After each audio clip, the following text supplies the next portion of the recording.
Selamat datang di fatherless.idn, tempat di mana fatherless bukan jadi alasan buat nyerah, tapi jadi alasan buat bangkit. Di sini kita ngobrol jujur, tanpa drama, dan nggak boleh playing victim. Kalau kamu ngerasa sendiri atau bingung harus gimana, tenang, kamu nggak sendiri. Kita belajar bareng, berbagi insight, dan tumbuh jadi versi terbaik kita. Dan kalau kamu bocil fatherless yang udah jadi father, ini bukan cuma soal kamu lagi. Ini tentang gimana kamu bisa jadi ayah yang lebih baik. Biar siklus fatherless nggak terus berulang. Siap? Let's go.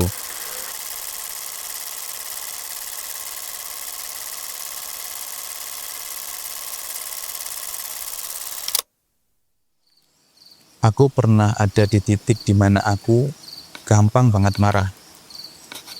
Gara-gara hal sepele aja bisa bikin emosi meledak. Kayak kalau ada orang yang ngasih saran, aku bisa langsung ngerasa kayak disalahin.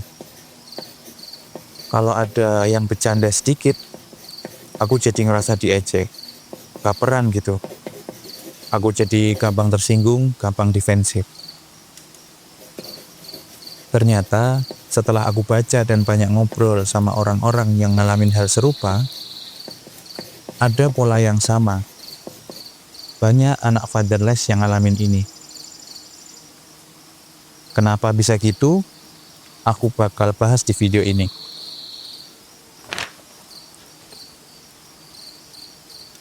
Kenapa kita gampang marah dan defensif? Kita harus jujur dan sadari dulu. Kalau gampang marah itu ternyata bukan cuma soal karakter atau sifat buruk. Ada sesuatu di baliknya. Aku pernah baca satu buku dan isinya cukup nyentil. Ternyata banyak orang yang gampang marah itu sebenarnya punya luka lama yang belum selesai. Dan kalau dipikir-pikir, itu masuk akal banget buat kita yang fatherless. Dari kecil, kita tumbuh dengan perasaan kurang figur ayah, kurang validasi, kurang rasa aman. Akhirnya kita jadi sensitif. Kita udah kebiasa gitu, harus bertahan sendiri. Jadi setiap ada yang kritik, otak kita itu otomatis ngerespon seolah-olah itu serangan. Makanya kita jadi gampang defensif. Padahal, kalau kita sadari lebih dalam, kita itu bukan marah sama orangnya, kita marah sama keadaan. Kita marah karena kita ngerasa dunia ini gak adil. Tapi, sayangnya, kemarahan itu kita lampiaskan ke hal-hal yang gak perlu. Terus apa dampak buruknya? Ini yang aku alami ya. Jujur aku ngalamin ini sendiri. Dulu aku pikir marah itu bentuk kekuatan. Kayak aku harus tegas. Jangan sampai ada yang nginjek-injek aku. Tapi makin kesini aku sadar kalau gampang marah itu ternyata malah jadi kelemahan. Ternyata aku yang dipenuhi amarah itu malah bikin aku terhalang dari hal-hal baik yang bisa aku dapatkan. Aku kelewat gitu dari faedah-faedah penting yang seharusnya bisa jadi hal baik buat aku. Aku pernah kehilangan teman gara-gara hal sepele. Aku pernah berantem sama orang yang sebenarnya niatnya baik, tapi aku salah paham. Dan yang lebih parah, aku pernah ngerasa kosong. Karena aku sadar, aku cuma nyimpen amarah tanpa tahu harus aku salurin kemana. Kenapa aku menjadikan amarah ini alat komunikasiku? Toh setelah si amarah itu mereda, aku jadi lebih bisa mikir gitu.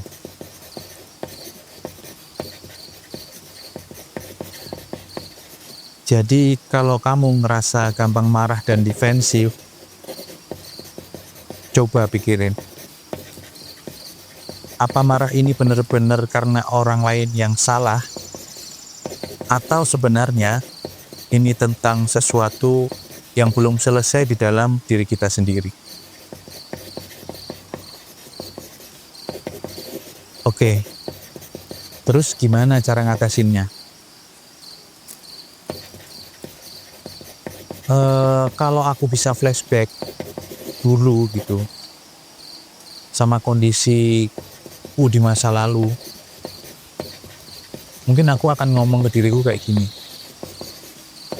Sadari kamu itu punya luka, tapi jangan biarin luka itu yang ngontrol kamu. Kita tahu diri kita punya kekurangan, tapi ya udah gitu. Kita nggak bisa ngerubah masa lalu. Jadi ikhlaskan, relakan, tarik nafas dalam, dan lapangkan dada kalian. Terus, marah itu respon alami. Tapi kita bisa milih kok. Mau terus dikontrol sama emosi, atau mulai belajar buat ngendaliin. Ya, marah itu hanya salah satu alat komunikasi. Pilih alat komunikasi yang menguntungkan buat kamu, dan jangan yang merugikan buat orang lain. Artinya, pilih alat komunikasi yang baik selain marah-marah. Terus, belajar dengerin sebelum bereaksi. Kadang orang nggak bermaksud nyakitin kita, tapi kita udah keburu ambil hati. Coba diam dulu sebentar, pikirin sebelum kamu ngerespon. Terus, cari cara yang sehat buat nyalurin emosi. Misal, olahraga, kamu bisa ikut latihan boxing mungkin, pukulin tuh samsak biar lega, sampai pingsan kalau perlu. Atau lampiaskan ke tulisan, bikin jurnal kehidupan kamu, atau ngobrol sama orang yang kita percaya. Jangan sampai emosi itu kita simpan sendiri, terus meledak di saat yang salah. Selanjutnya pahami, kalau nggak semua orang itu mau nyerang kita. Berprasangka baik, kita itu bukan musuh dunia. Kadang dunia nggak sekeras yang kita bayangin kok. Tapi kalau kita selalu defensif, dunia bakal makin terasa keras. Dan yang jelas, fatherless bukan alasan buat kehilangan kendali atas hidup kita. Fatherless bukan alasan buat kita untuk terus-terusan dikontrol sama emosi. Aku tahu ini gak gampang, dan aku juga masih belajar. Tapi kalau kita berusaha sadari ini dari awal, dan kita mau untuk berubah, kita pasti bisa pelan-pelan jadi lebih baik. Dan seperti biasa, aku bakal tanya sama kalian. Apa ada momen di mana kamu ngerasa gampang marah atau defensif? Terus gimana cara kamu ngatasinnya? Atau malah belum teratasi sampai sekarang? Tulis di kolom komentar ya, yuk kita ngobrol bareng. Dan jangan lupa subscribe channel ini dan follow fatherless.idn di Instagram, TikTok, dan X. Karena di sini kita tumbuh bareng.